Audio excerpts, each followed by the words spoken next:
I think it came to the wrong conclusion. I'm surprised about the swing. I thought the Remain group were fairly condescending in their attitude. I don't really think that the vote leave argument was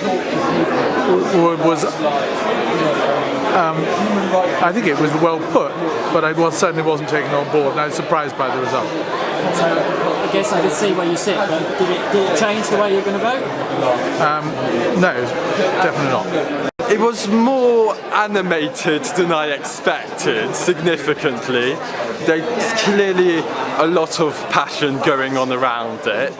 Well, I was one of the 56%, 57% who was already decided when I came here. And I'm very glad that it seems a lot more people are decided, because when I first arrived there seems to be a lot of uncertainty.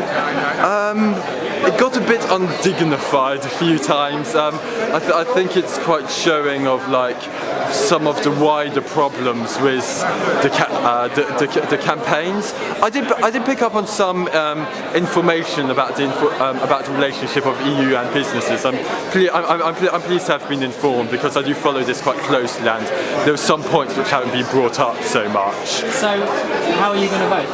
I'm voting in, definitely. It was quite a very lively debate, and it brought up some very good aspects, and I've decided to stay as Remain because of the very good exchange I had. Were you a Remain voter when you arrived? Yes, I was. So you're going to stay? I'm going to stay.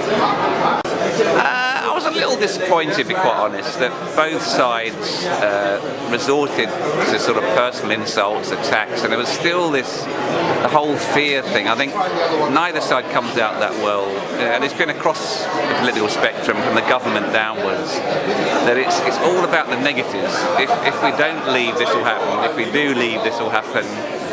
And I think it just confuses people. They don't want to hear all that. They want to know what's really going to happen if we stay in, and what will really happen if we leave. And I don't think any of them really addressed a lot of those issues. A couple of the points but it soon quickly developed into acrimony and personal attacks, and it's just a shame, I think.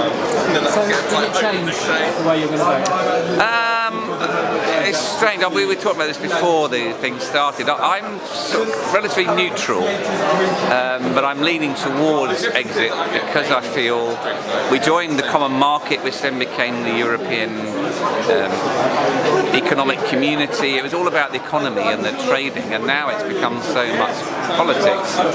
I think, I wouldn't be unhappy if we decided to leave, but I wouldn't be crying if we decided to stay in. So I'm probably going to vote for leave, but interestingly, as they said, if we win the leave votes, then we negotiate how we get back in again. So interesting, Boris's view.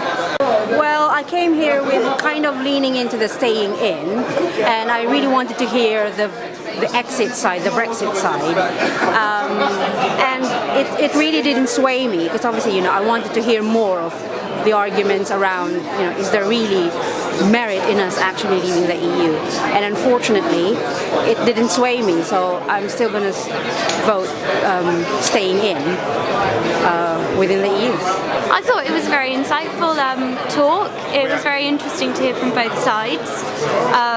I came in here thinking that I was going to vote in, and actually listening to both parts. I have decided that I am going to still vote in, but it was very thought-provoking at the same time.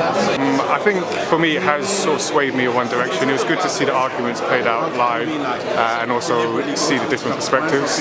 I came into it undecided, and after hearing the arguments I was swayed to one side, probably to stay in myself, so yeah. I thought it was really interesting. I was already voting in when I came in, and it's even more enforced after watching the people tonight. So yeah, definitely in person.